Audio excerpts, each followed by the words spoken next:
Albert Einstein once said, everybody's a genius. But if you judge a fish by its ability to climb a tree, it will live its whole life believing that it is stupid. Ladies and gentlemen of the jury, today on trial we have modern day schooling. Glad you could come. Not only does he make fish climb trees, but also makes them climb down and do a 10-mile run. Tell me, school, are you proud of the things you've done?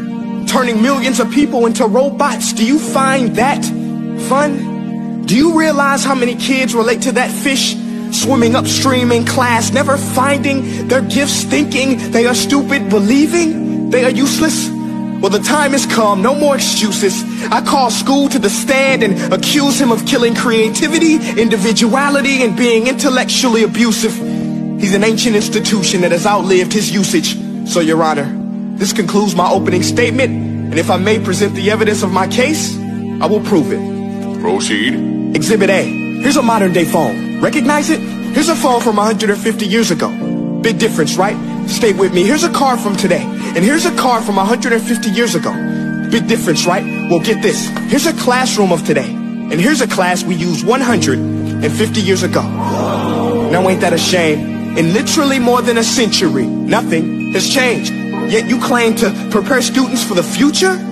But with evidence like that, I must ask, do you prepare students for the future or the past?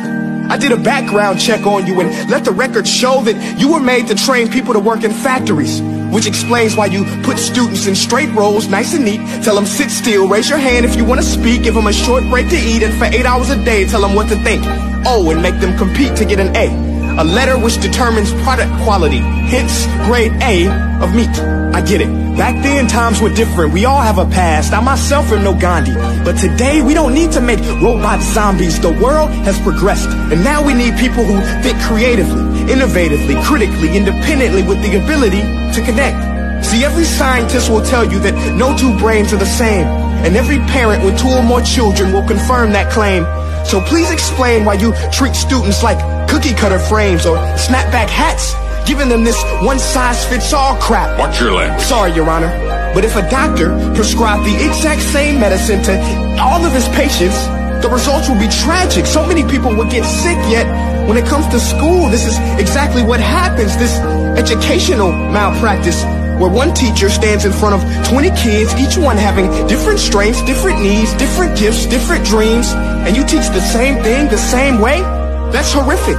Ladies and gentlemen, the defendant should not be acquitted. This may be one of the worst criminal offenses ever to be committed. And let's mention the way you treat your employees. Objection. Overruled. I want to hear this. It's a shame.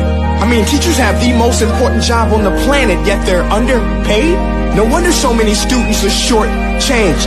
Let's be honest.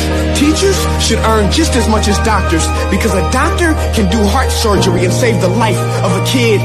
But a great teacher can reach the heart of that kid and allow him to truly live. See, teachers are heroes that often get blamed, but they're not the problem. They work in a system without many options or rights. Curriculums are created by policymakers, most of which have never taught a day in their life. Just obsessed with standardized tests. They think bubbling in a multiple choice question will determine success. That's outlandish. In fact, these tests are too cruel to be used and should be abandoned, but don't take my word for it. Take Frederick J. Kelly, the man who invented standardized testing, who said, and I quote, "These tests are too cruel to be used and should be abandoned." Ladies and gentlemen of the jury, if we continue down this road, the results will be lethal. I don't have much faith in school, but I do have faith in people. And if we can customize healthcare, cars, and Facebook pages, then it is our duty to do the same for education, to upgrade it, change it, do away with school spirit, because that's useless. Unless we're working to bring the spirit out of each and every student, that should be our task. No more Common Core. Instead, let's reach the core of every heart in every class. Sure, math is important, but no more than art or dance. Let's give every gift an equal chance. I know this sounds like a dream, but countries like Finland are doing impressive things. They have shorter school days. Teachers make a decent wage. Homework is non-existent, and they focus on collaboration instead of competition. But here's the kicker, boys and girls. Their educational system outperforms every other country in the world. Other places like Singapore are succeeding rapidly. Schools like Montessori, programs like Khan Academy, there is no single solution.